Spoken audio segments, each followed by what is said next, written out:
Hello Gemini, thank you for joining me for your Sun or Ascendant forecast for week commencing the 30th of July.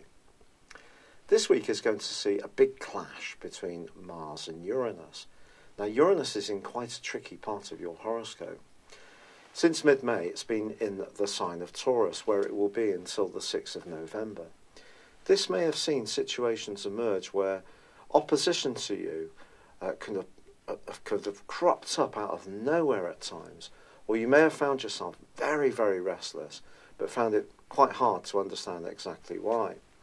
This angle to Mars is an interesting one because there's another part of you that's going to react furiously to any kind of limitations that creep in, particularly psychological ones. So if anyone tries to undermine you in any way and seem to be taking a shortcut with the truth, you really could find yourself being very outspoken. There's also a quarter moon. Now this quarter moon occurs in the sign of Taurus.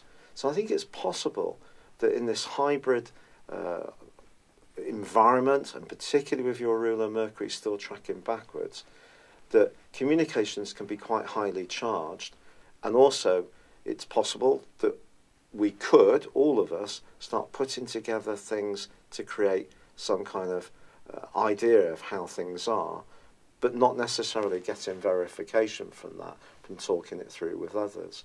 So that's really the point of this week. Don't jump to conclusions. Keep the lines of communication open. I think anything to do with old technology, a reliable, up until now, domestic appliance, or perhaps even a mode of transport may be a little bit less reliable than you would like. It's also possible that someone can be a bit deceitful, not very honest, and that could see you being very angry about it. But do you know there's another aspect that does involve Uranus, which is actually really positive, and that is an instinctive openness to new ideas, but seeing them played out in a very old-fashioned way through hard work, diligence, and careful marshalling resources can actually work out very well for you. It's been a real pleasure being with you. Thank you for joining me. I'd love it if you would like, comment, or follow this channel if you've yet to do so. Thank you. Hello Gemini, thank you for joining me for your monthly forecast for July. Mars, the planet of power and passion and drive, continues its transit through your sister air sign of Aquarius. So right through the back of this month, there can be part of you that wants to break out and be more adventurous. This could be in a more physical way, it could be in a more mental, philosophical or intellectual way. It just depends on you. But as this month begins, the Sun's in a very earthy part of your situation, asking you to think about your resources and also your sense of your own worth. But your ruler Mercury and also Venus are in the super sunny sign of Leo as July begins, and will be there in the case of Venus through to the 9th of the month. Now, this gives you an opportunity to use your passion for interaction with others to be much more outgoing and also exchange ideas, and that can be particularly the case between the 3rd and the 7th when Mercury goes face to face with Mars. In fact, you may find yourself feeling particularly passionate about one particular point during that time, and it is going to be important not to be too set in your view of things, to give other people the right to see things their way too. But I do feel it's in week 2 of this month that the temperature really starts to ramp up, because then the Sun goes into an opposition with Pluto. This is one of the most potent of all planetary transits, and by the end of the week on the 13th there is a partial solar eclipse which occurs in Cancer, but it opposes Pluto in Capricorn. Now Pluto's been in Capricorn since 2008, and during that time the way you earn a living, or even the close alliances you have probably gone through some significant changes. Now this particular opposition between the Sun and Pluto can be quite turbulent. You may encounter somebody whose view or whose values are starkly in contrast to yours. And it's true to say also that from the 10th, once Venus moves into the sign of Virgo, a more earthy place itself, Mercury is there more exposed. It's going to be supported once the Sun moves into Leo on the 23rd, but then on the 26th, Mercury itself starts to retrograde. The great news, however, is that on the 10th, well, Jupiter, the planet of growth, which has been tracking backwards for 4 months, that does start to go forwards. It won't get back to the place where the retrograde began until the 5th of October in terms of the exact degree. But I do feel that when it comes to your sense of body, your sense of strength, just your energy, there's going to be an improvement. But the potential for politics in week 2 and over the next 6 months around money or close, intimate relationships is undoubted. There may need to be some kind of realignment, especially in a relationship that's ongoing.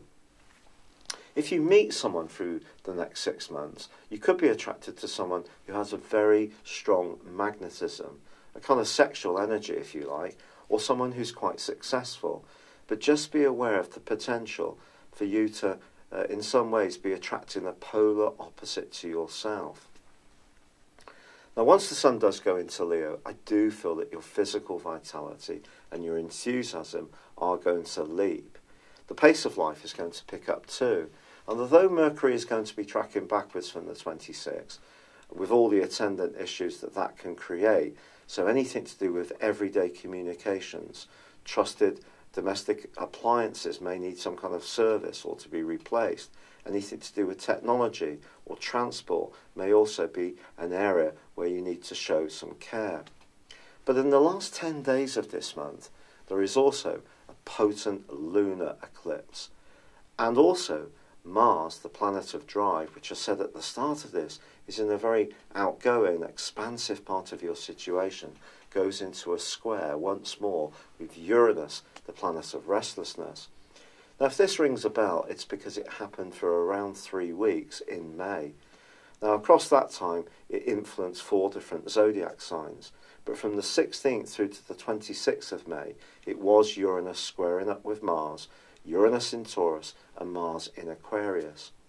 Now, both are in fixed signs, and essentially Taurus doesn't like or welcome change.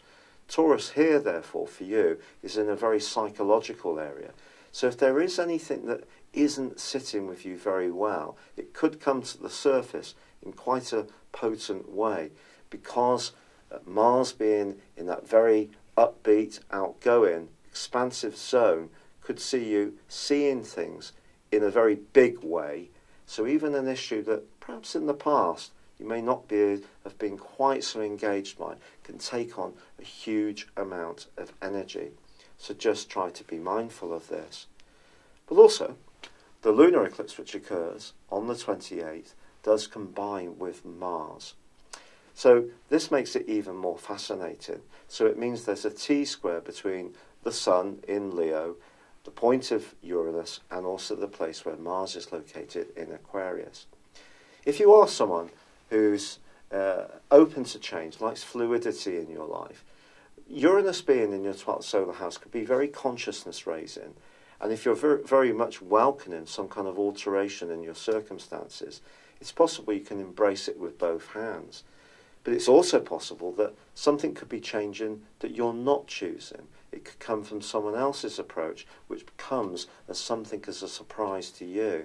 So there can be some motivations that are unknown to you that become much more obvious in the next half year that you do need to be mindful of. Fortunately, Venus, which moved on the 10th into the part of your scope to do with home and hearth, has given you an opportunity in the last 2/3 of July to really make where you live that much more comfortable. And in the last week, forges a gorgeous angle to Pluto. So if you are doing any kind of property renovation or painting and decorating or moving altogether, it could be a change which you find totally uplifting and supportive. But it just depends on why you feel so restless in this last phase of the month. Now, it's also true to say that Uranus is forging a very positive angle all through this month with Saturn. Now Saturn also, like Pluto, is in your 8th solar house, around your passions. It's about ends and beginnings, the more psychological part of life. So if there are some changes that come to bear in your thinking, they can be ones which are very good for you and can help you to feel more secure as long as you're open to that whole process of change. It's something some people welcome, some of us find more difficult. And also, Jupiter continues to forge a wonderful angle to Neptune right through the back of this month. And if you are someone who's involved in a caring profession, or you have a job which is quite inspirational around other people, you can continue to be a real key player as far as that is concerned. So I think your communicational skills do definitely have a wonderful opportunity to shine this month. But I also feel that you need to feel valued, and the responses from others that you get are going to be highly important in how you conduct your relationships, and particularly the most intimate of them. It's been a real pleasure being with you. Thank you for joining me. It's been lovely to speak with you. I'd love it if you would like or comment on this video, or if you've yet to do so, subscribe to my channel. But for now, good luck and goodbye. Hello, thank you so much for watching my video.